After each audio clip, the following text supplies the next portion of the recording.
아이를 아무리 가르쳐도 아이 상태가 안 따라와서 결국 아무것도 안 되는 순간, 혹시 이런 경험 해보신 부모님들 있으실까요?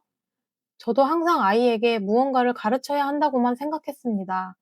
그래서 끊임없이 알려주고 새로운 지식을 가르치려고 했지만 아이는 배웠던 것조차 하지 못했고 오히려 점점 퇴행하는 모습이 보였습니다. 그때서야 알게 됐습니다. 아이 상태가 무너져 있으면 결국 아무것도 제대로 들어가지 않는다는 것을요. 그래서 저는 아이의 몸 상태부터 바꾸기 시작했습니다. 지난 영상에서 말씀드렸듯이 그 시작이 햇빛, 운동, 음식이었습니다. 오늘은 여기에 맨발 걷기까지 더해서 제가 실제로 어떻게 일상을 바꾸었는지, 그리고 그 결과 아이에게 어떤 변화가 있었는지 말씀드리려고 합니다. 지금부터 말씀드릴 방법은 저와 제 아이가 직접 해보고 확인한 변화입니다. 우리 아이들 잠 때문에 힘든 경우가 정말 많죠? 저희 아이는 아예 못 자는 아이는 아니었지만 수면의 질이 떨어지고 잠들기까지 1시간 이상이 걸렸습니다. 그래서 저는 아침에 햇빛을 쬐는 것부터 시작했습니다. 하루도 빠짐없이 아침 산책을 했고 숨 유치원을 다니며 자연 속에서 보내는 시간을 크게 늘렸습니다. 처음에는 이게 정말 될까 싶었습니다. 그런데 가장 먼저 바뀐 건 아이의 수면이었습니다. 잠드는 시간이 빨라지고 밤에 깨는 횟수도 줄어들었습니다. 그리고 낮에도 이유 없이 예민해지는 시간이 훨씬 적어졌습니다. 무엇이 이런 변화를 만들었을까요? 아침 햇빛은 하루의 생체 리듬을 세팅하고 망막을 통해 뇌에 신호를 보내 세로토닌 분비를 촉진합니다. 기분과 집중력에 영향을 주는 이 세로토닌은 낮에는 감정을 안정시키는 데 도움을 주고 밤에는 멜라토닌으로 바뀌어 수면을 만들어냅니다. 그리고 깊은 잠에 들면 뇌는 스스로를 회복하고 정리하기 시작합니다. 수면 중에 뇌 척수액이 흐르면서 낮 동안 쌓인 노폐물을 씻어내고 신경을 회복시키는 겁니다. 햇빛이 수면의 질을 높이고 그 수면이 뇌를 다시 살리는 구조입니다. 이 흐름이 돌아가기 시작하면서 아이도 조금씩 편안해지기 시작했습니다. 그때 느꼈습니다. 햇빛은 단순한 바깥 활동이 아니라 뇌를 리셋하는 스위치라는 것을요. 운동은 몸을 쓰는 게 아니라 뇌를 바꾸는 작업입니다. 유산소 운동을 하면 BDNF라는 물질이 나오는데 이건 쉽게 말해 뇌세포를 자라게 하는 비료 같은 역할을 합니다. 저는 아이의 뇌를 깨우기 위해 운동을 두 단계로 나누어 접근했습니다. 첫 번째는 전두엽을 깨우기 위해 몸의 에너지를 충분히 쓰게 해주는 운동입니다. 전두엽은 판단, 조절, 집중처럼 고도의 인지 에너지를 요구하는 기능들을 담당하는 곳입니다. 그래서 전두엽을 깨우려면 엔진 가동 운동이 필요합니다. 달리기, 트램펄린, 계단 오르기 같은 약간의 숨이 차는 운동은 도파민과 노르에피네프린 분비를 높이고 뇌로 가는 혈류량을 늘려줍니다. 실제로 저희 아이는 운동을 하고 난 후 조금씩 스스로를 조절하는 힘이 생기는 걸 느꼈습니다.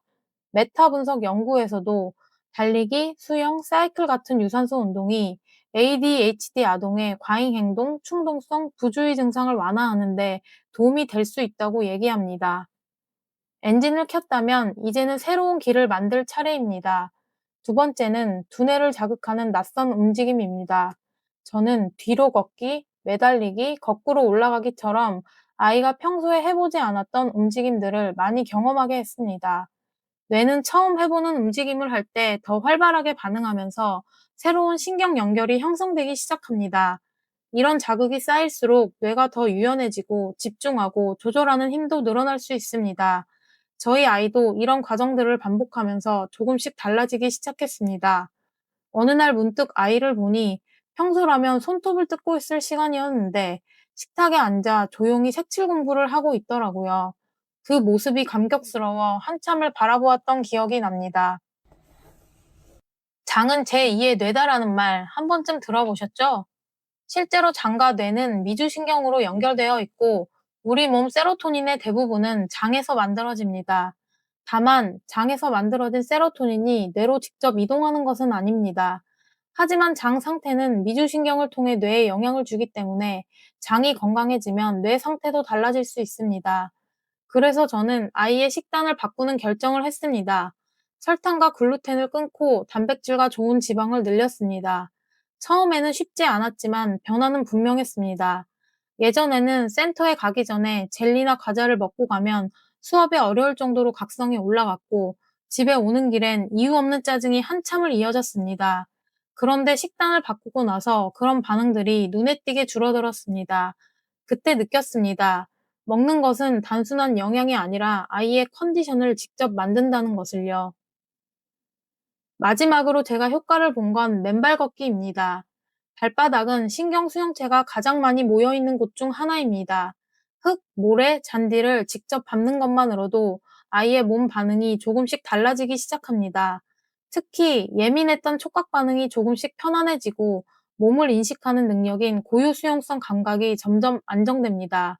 저도 처음에는 반신반의했지만 제가 아이와 직접 해보고 나서야 믿게 됐습니다. 흙 밟는 것조차 싫어하던 아이도 어느 순간 스스로 신발을 벗고 맨발로 걷기 시작했습니다.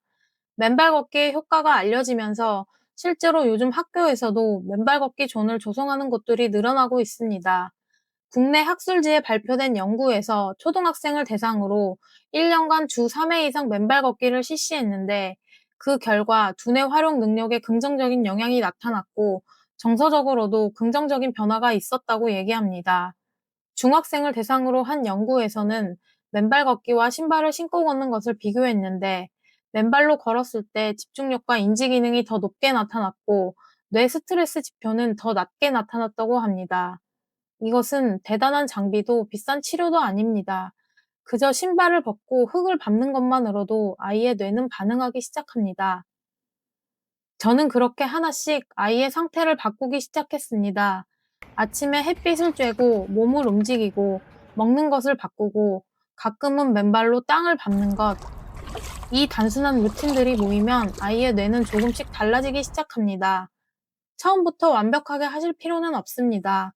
오늘 단 5분 아이와 함께 밖으로 나가는 것부터 시작해 보세요. 혹시 여러분은 어떤 순간에 아이의 변화를 처음 느끼셨나요? 댓글로 아이가 조금씩 달라졌던 순간들을 나눠주시면 다른 부모님들에게도 큰 힘이 될 것 같습니다. 이 채널에서는 느린 아이의 몸과 뇌, 마음을 안정시키고 아이와 부모가 함께 성장할 수 있는 방법들을 이야기합니다. 아이를 조금 더 이해하고 함께 성장해 가고 싶으시다면 구독과 좋아요로 함께 해주세요. 오늘도 아이와 함께 성장하고 계신 모든 부모님들을 진심으로 응원합니다.